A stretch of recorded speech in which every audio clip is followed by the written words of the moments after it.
Walsh here for our, well, usually weekly chairman's update. We slipped a few days on this one. There's a lot going on down in Olympia at the Capitol. I'm here at the WAGOP headquarters in Bellevue, where I have not been very often lately.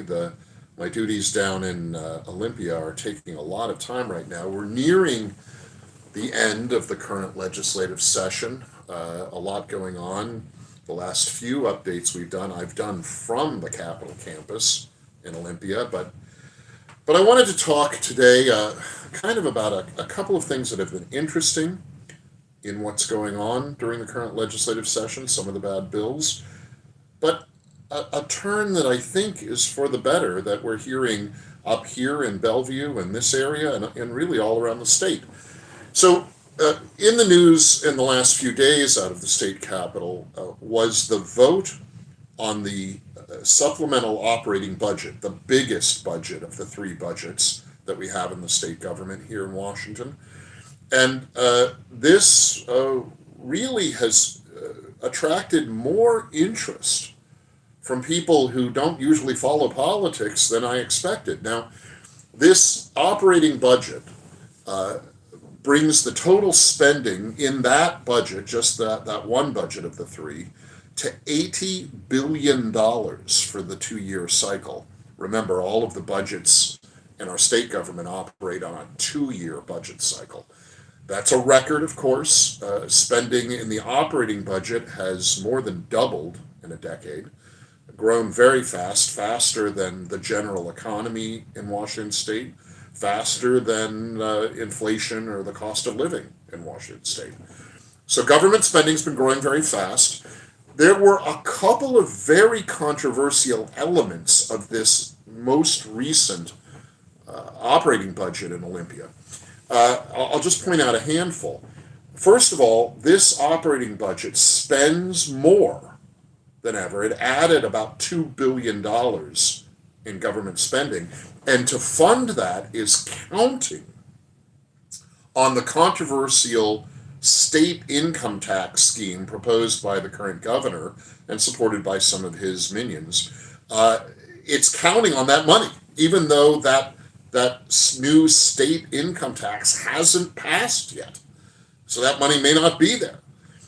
The budget also counts on the raid on the Left One state pension plan, pulling about $4 billion out of that pension plan and channeling about $500 million into the state's Climate Commitment Act fund, the main budget fund for the Climate Commitment Act.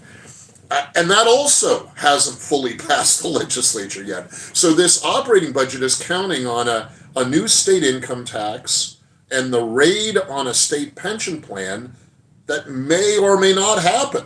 So a little bit dangerous there.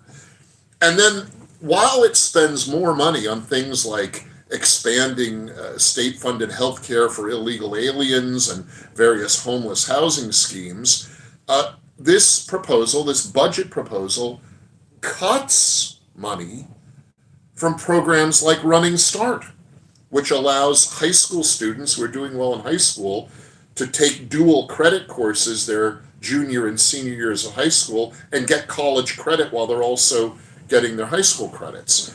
Running Start is a very popular and very successful program that allows kids to get a college degree for either no money or much less money than they would pay if they went to a 4-year campus for 4 years. It lets them get a running start, as the name says. And often they can end up getting a bachelor's degree just in a couple of years at a state campus, Wazoo or UW or one of the others.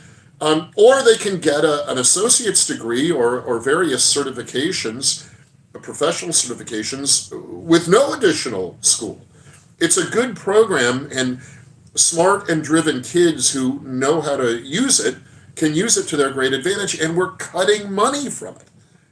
Meantime, the current governor is all over the TV and social media recommending that people go to FAFSA, the federal student loan website, to apply to borrow money to go to college. Well, we have a program here that you don't have to borrow money to go to college, and we're cutting state tax dollars from that good program. A bad idea.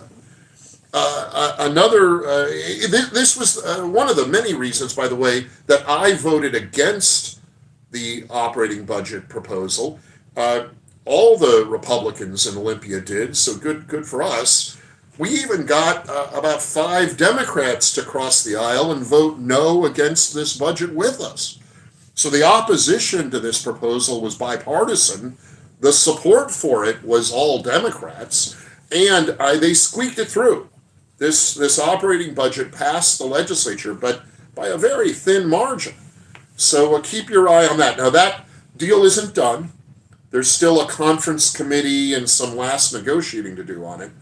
But keep your eye on that operating budget. It's all kinds of trouble counting on money that isn't there yet and cutting good programs.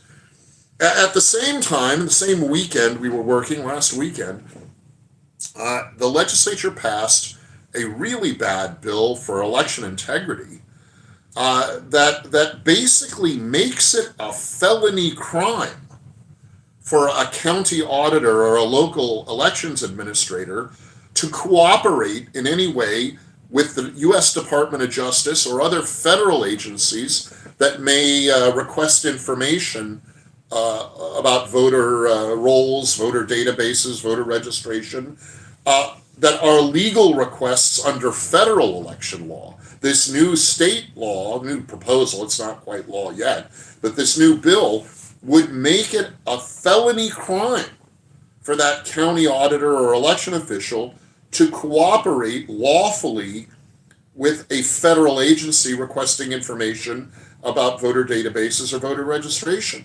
This puts those county auditors between a rock and a hard place. They either have to honor state law and say no to the federal agencies, or honor the federal agency's lawful request and risk breaking state law and becoming a felon. And it really bothered me that the governor and his minions were supporting this, and the Secretary of State, Hobbs, actually requested this bad bill. We're decriminalizing violent crimes in this state.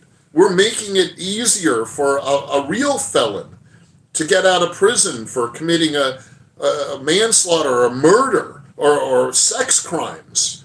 We're making those felonies a lighter sentence, and we're trying to cooperating with the Department of Justice a felony? It's a terrible idea. I ran an amendment that tried to lower the penalty under this proposal from a felony to an infraction, like a speeding ticket, which is more appropriate, I think, to what a county auditor might do caught between conflicting state and federal laws. But the governor and his minions insisted on leaving it a felony crime. It's a terrible idea. Again, passed on strictly partisan lines there. So not unifying at all. Very divisive and partisan proposal. So what's the good news? Is anything good happening with these bad budgets and bad election laws being passed? Well, there is. I am heartened and encouraged by the number of people who don't follow politics regularly, who are reaching out to me. One just showed up here at the offices in Bellevue today, this afternoon, thanking me and thanking the WAGOP for fighting against these bad budgets and bad taxes and raiding pension funds for money.